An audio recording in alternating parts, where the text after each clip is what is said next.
corn and wheat, all the neighbor farmers would come to help.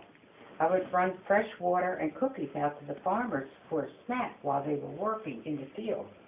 Around 1 o'clock, the farmers came in the house to eat the dinner. I helped serve the food. There would be 3 kinds of meat, lots of potatoes, and at least 4 vegetables, hot rolls, and 3 or 4 kinds of pies. There was usually 12 or 13 men for the harvest. My dad's brother, Uncle Charlie, lived across the road from us. His daughter, Kitty, my first cousin, was another good friend. We played in the woods, making houses, and rose from the sticks found in the woods. Kitty owned a pony named Lady. We would ride around the farm bareback, both of us on Lady. Now don't forget and Lady, we'd ride bareback, 2 of us, but we would take lunch, and once we had a lunch bucket, and then when we were riding it shook, the horse, what do you call it when a horse gets excited? They shy, a horse shy? Oh.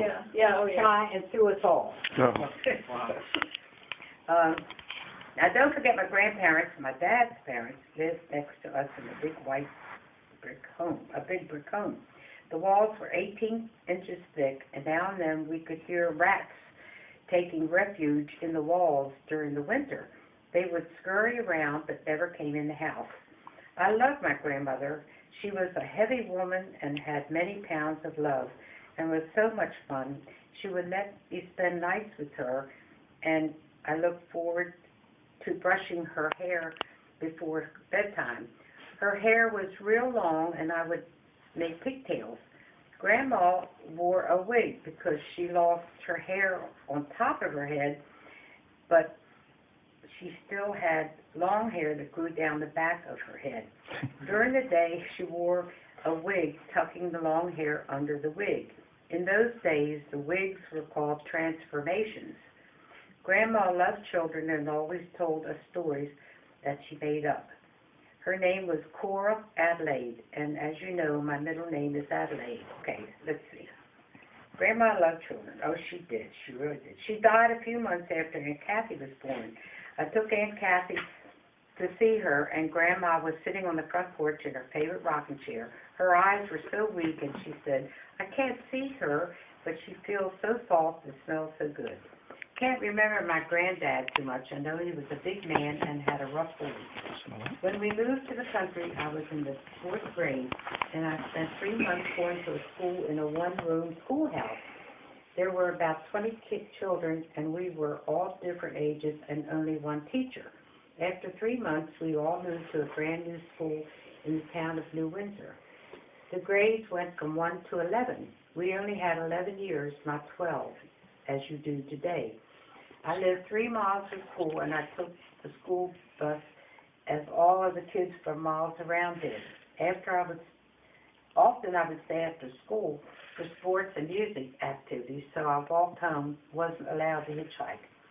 I had 2 very good friends who were sisters, Mary, 1 year older than I, and her sister Bertie, 1 year younger. They attended the same Lutheran church in Westminster as I did. We got together every Sunday for Sunday school.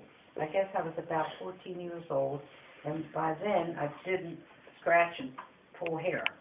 Mary and Bertie lived 4 miles from a house. I often spent Saturday nights at their house. Now listen to this. One night in the summer, we were outside in the dark, and we saw huge rats running around the outside shed in the backyard. We ran in their house and took their father's rifle, loaded it, and went outside and shot the rats. I can't believe we did that. Their parents were home, and they didn't stop us. Guess that's the way it was living in the country. My oldest and dearest friend, Jean Shipley, and I, who have known since 3rd grade, would spend days at our house during the summer. Her parents and I were very good friends. Jeannie and I would swim in the creek that ran through the farm. We tied a rope to a tree branch hanging over the water, and we would swing and drop in the creek. In the meadow, we would jump from one cow dung to another in our bare feet.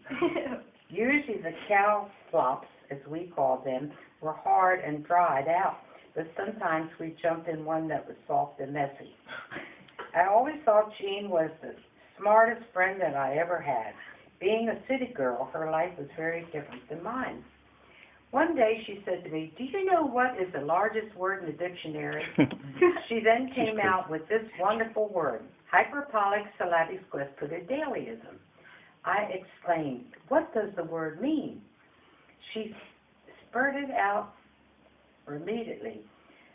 What does it mean? The conglomerated effusions of evapid intellects, which forms the emotional and fictional ideas of realism, which fall short of the conjunction of elaborated effusions.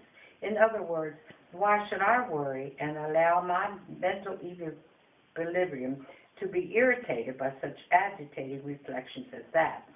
Well, I badgered that poor girl over and over again to teach it to me. It took days for me to learn the word and the definition. To this day, I love teaching you grandchildren that word, and you all would say, "Nanny, is that really a word?" Well, we will never know. Jean and I took separate paths when we grew up, but she is still my oldest and dearest friend. When we write to each other, we always sign our cards, your O&D, oldest and dearest. She died in Savannah. As I said before, our home was located between two towns of Westminster and New Windsor. The roads between the towns were called hard roads because it was paved with cement. All the roads that led off that road were called dirt roads or lanes. The dirt roads were okay for cars and trucks to use when the ground was dry, but during a long period of rain or snow, the roads were almost impassable.